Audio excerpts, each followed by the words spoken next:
All right, this is pre-calculus. What are we in here? Unit, oops, I put it away here. Here we are. Unit 3, lesson 3, asymptotes and end behavior. So let's take a look at that here. First, I'm gonna do several examples here. I'm gonna start with this problem here. I'm gonna start with f of x. F of x equals x squared minus 2x minus 8 all over x squared minus x minus 6. Okay. We're going to look at what happens as x goes off to infinity, and we're going to look at what happens asymptotically here. Anytime you see a rational function like this, a rational expression, you want to think factor and seeing if anything cancels. So we're going to start by factoring. Let's see, x squared minus 2x minus 8, I mean factors of 8 whose difference is 2. That would be 2 and 4. Okay, so x minus 4, x plus 2 makes a negative 2. Factors of 6 whose difference is 1 are 2 and 3, but 3 is negative because it's a negative 1. X plus 2. Okay. And I would note at this point that x plus 2 is a common factor in both the numerator and denominator. Now the temptation is just to cancel it. But realize you cannot cancel 0 over 0. So we need to add the caveat that x plus 2 does not equal 0, or x does not equal negative 2. Okay? X does not equal negative 2. Now for vertical asymptotes, we identify any remaining factors that would result in division by 0. And that is right here, x minus 3.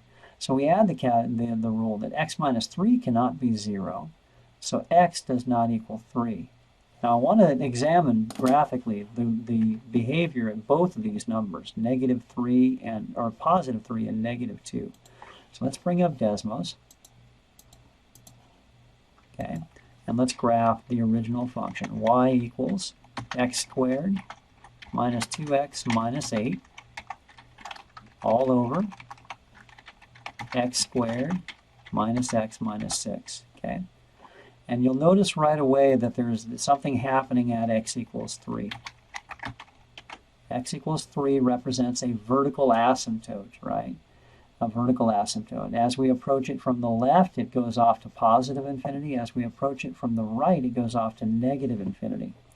And so we would say, here's the way we would write this, the limit as x goes to 3 from the left of f of x is, from the left, it went up, so it is positive infinity. And the limit as x approaches 3 from the right of f of x is negative infinity. Because as we approach it from the right, it goes down infinitely. Okay? So that's the limit as x approaches 3 from the left and the right. Now notice there is no asymptote at x equals negative 2, but I do want to show you what is at negative 2. So here we go. At negative 2, I get this. Negative 2 comma undefined. Okay, there is a hole there, right? And I want to demonstrate something that's very important. If I reduce by canceling these, that discontinuity is removed. Notice it says negative 2 undefined here. If I go ahead and cancel this and write equals x minus 4 over x minus 3, that hole is removed. Let me do that here.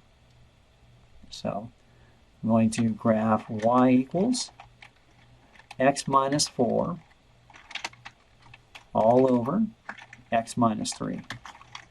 And you'll notice the graph is exactly the same, but remember that hole that was at negative 2?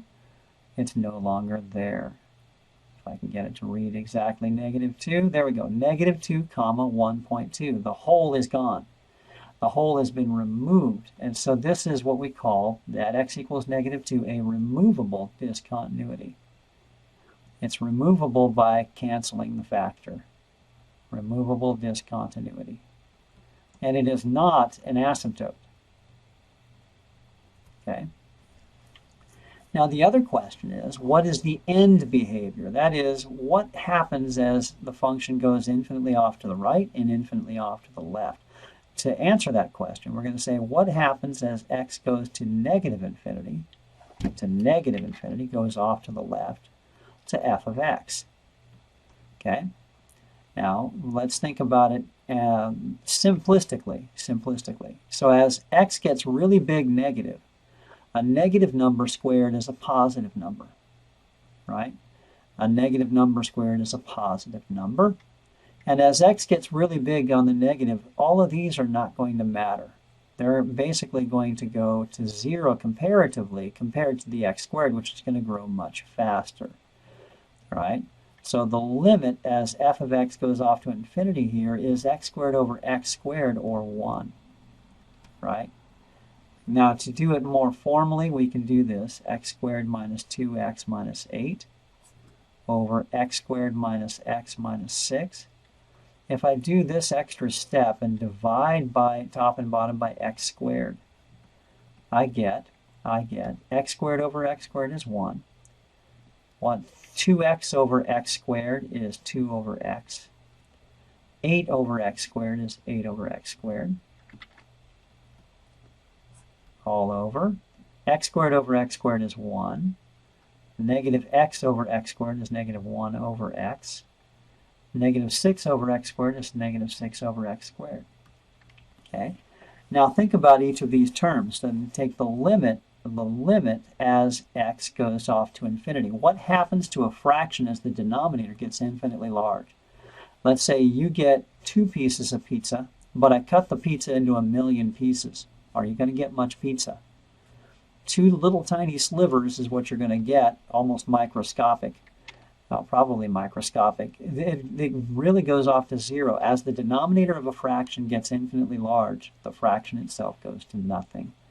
Right? And we return more formally to the same conclusion I arrived at in the first place, that all that is left is 1 over 1. And so the limit is 1.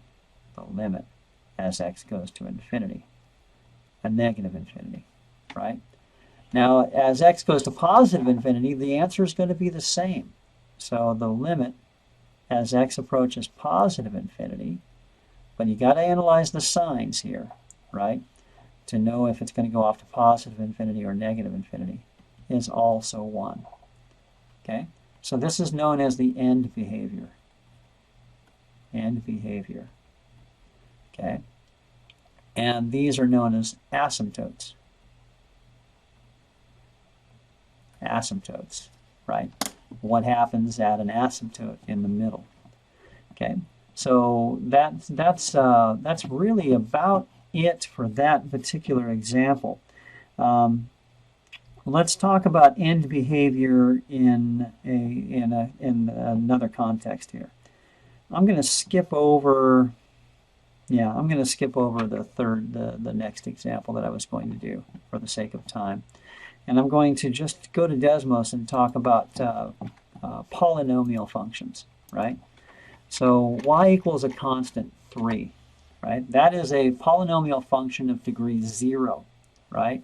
It is a constant. It's called a constant function. Notice its end behavior. As we go infinitely off to the right and infinitely off to the left, y equals 3. So y equals 3, the limit as f of x approaches infinity, negative and positive, is 3 in this case, right? That's a linear function. Now what if I say y equals x plus 2 or x plus 3? This is another linear function. This is a first order polynomial function, not a 0 order polynomial function. And what does it do as it goes off to the right? It goes off to positive infinity. And the left, as we go off to the left, it goes off to negative infinity. It goes down infinitely. It goes up infinitely to the right and down infinitely to the left. Kind of, you know, the one arm up and one arm down thing, right? And if I change this to a negative x, the pattern is reversed. It's now one arm up and one arm down. On the left, one arm up, and on the right, one arm down. So the limit as x goes to negative infinity is positive infinity. The limit as x goes to positive infinity is negative infinity. right? So linear functions are one arm up, one arm down, and that's really important to note.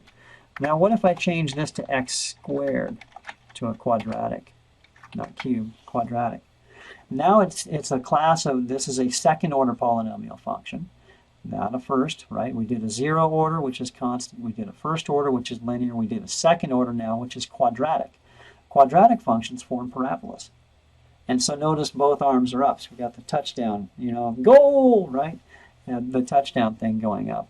And so the end behavior is the same on the right and on the left. As x goes to positive infinity, f goes to positive infinity. As x goes to negative infinity, f goes to positive infinity. If I change the leading coefficient to a negative, now the goal arms are pointing down, right? So the goal arms are pointing down, so as x goes to negative infinity, it goes to negative infinity. As x goes to positive infinity, f goes to negative infinity as well.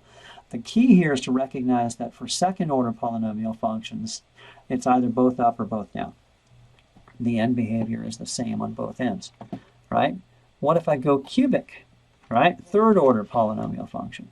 Now, just like linear, we've got one arm up and one arm down. Negative goes up on the left and positive down on the right. But if I change the sign to a positive, it's now up on the right and down on the left, just like a linear function. And really, it comes down to whether or not the function has an even leading coefficient, or an even degree, or an odd degree. So this is a third order polynomial function. If I change it to a fourth order polynomial function, okay, now fourth, again, now it's up. Again, they're both the same. If it's negative, they're both pointing down. Change it to the fifth, one up, one down. Sixth, both up. Seventh, one up, one down. 8, both up. Do you get the pattern? So if it's an odd degree polynomial function, like 1, 3, 5, 7, right? That's the highest power of x. Then if the leading coefficient is positive, it's going to be down on the left and up on the right. If the leading coefficient is negative, it's going to be up on the left and down on the right. If the degree of the polynomial function is even, then both end behaviors are going to be the same. It's either both up on the left and the right, or both down on the left and on the right. If the leading coefficient is positive, it's both up. If the leading coefficient is negative, it's both down. Hopefully that makes sense, right? All right, I'll leave the rest for you to glean from the lesson.